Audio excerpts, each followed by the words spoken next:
Hey guys, Tyandaga here. Take a look at this picture I made.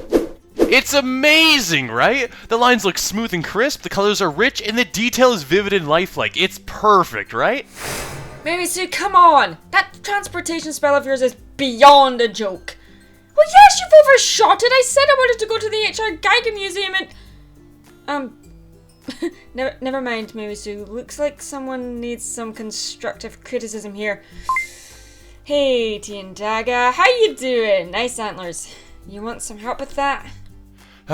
Okay, so this obviously isn't a good piece of artwork, but then again, I don't think I needed to tell you that after all. I'm sure you guys already had a great big list of things that could be improved. You probably were ready to criticize the piece in the comments section. Ah yes, YouTube comment sections. Don't get me started on those. Regardless of the fact the YouTube commenting system is flawed in its structure, the comments themselves can range from being overly positive, ridiculously vague, or just downright rude. It's difficult to search through the comments to find anything that has useful criticism. We have to deal with criticism every single day, but what exactly is criticism? Well, criticism is, and here's the proper definition, the practice of judging the merits and faults of something or somebody in an intelligible or articulate way. Or, put in a much simpler way, criticism is the act of judging someone or something. We're critical all the time, and you may not even realize it. This poster looks ugly, his jump shot is great, this test is far too long. Heck, you're probably criticizing this very video. But these are just small and shallow criticisms, you know, one-sentence statements. Criticism can be any length, from one word to pages upon pages, volumes upon volumes in size. It all depends on the situation and what is being criticized.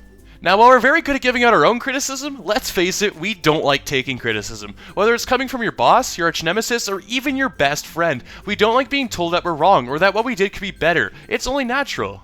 But the fact is, while criticism is hard to take and accept, it also helps us grow and develop, not only in the career, activity, sport, or any area that we take part in.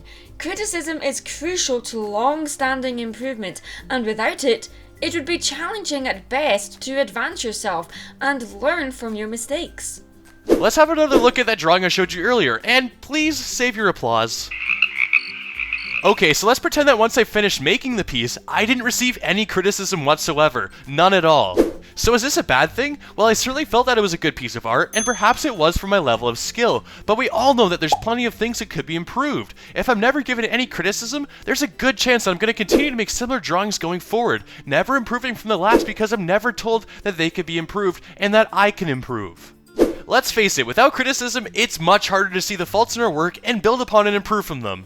Moving on, there's a whole host of different types of criticism. No, seriously, there's tons, and I could talk about each one for an eternity. So for the purposes of keeping this video under a decade in length, we're going to only touch on the main types of criticism. First things first, constructive criticism. This one I'm sure you've heard of plenty of times throughout your life. Just as the name implies, constructive criticism is criticism designed to help the individual grow, succeed, and construct their skills and abilities. Hence the term constructive. This, in my opinion, is the best type of criticism and the most effective. Constructive criticism done right is almost always as neutral as possible. Criticism is constructive when the person doing the criticizing is motivated by a desire to help and provides solid suggestions for positive change.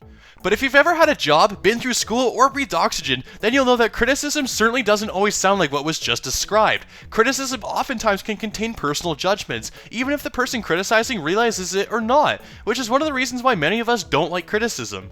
Personal criticism, or what I like to call destructive criticism, is criticism that it personally judges the individual. Seriously, the people tasked with naming types of criticism were the most creative bunch. So, for example, if someone were to say that your jump shot is bad because you're stupid and you can't speak French, that would be a form of personal criticism. Now, that was a more obvious example, but notice how the person who was criticizing didn't offer any advice or suggestions to improve, and just used personal attacks to justify the results of his jump shot. Personal criticism is almost always never based off of solid fact, but rather subjective opinions. So we've talked about dishing out and giving criticism, but what about taking criticism? Well, as I said before, no one likes receiving criticism. It's telling us that we did something wrong, and in most cases, nobody likes being wrong. Yet there are some people that make taking criticism look easy, pleasant, and even enjoyable. Oh, do I envy these people.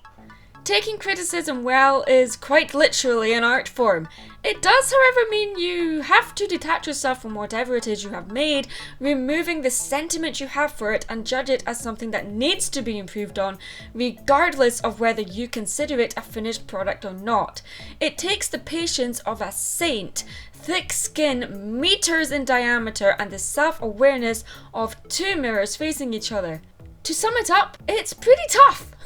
But like any art, it can be practiced and improved over time.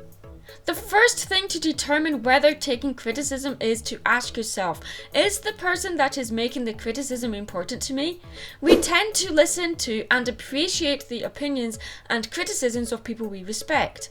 Whether this be from your boss at work, your teacher at school, a professional in your field of practice, or even just someone you look up to. We listen to these opinions more intently because we know the information is coming from a credible and respectable source, and the criticism is designed to help us succeed. But hey, this is the age of the internet. We can post pictures, stories, videos, you name it, and receive critiques and opinions from tens, hundreds, thousands, and even millions of people around the world.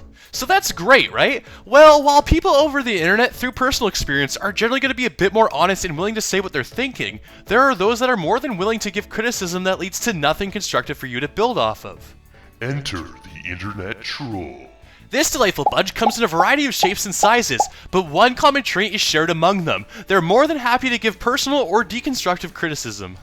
Now, this is where taking criticism gets really tricky.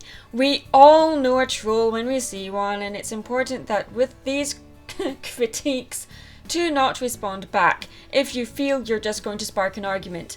However, every cloud has a silver lining, and something positive can be taken out of even the most negative and seemingly unhelpful of responses. Let's take a look at an example. This video stinks. It was really bad, seriously. Why are you making this, bro? Honestly, I can't understand what you're saying. Jeez, so bad.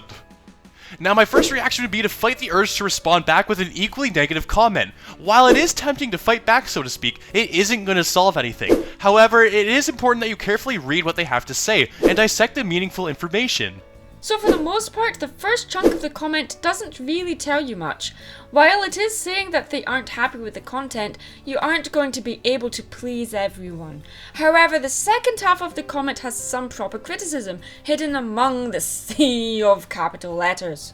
By saying that they can't understand what I'm saying, this is a genuine concern. Perhaps this is why they didn't enjoy the video. Maybe I talk too quickly, or my microphone volume is too low or too high.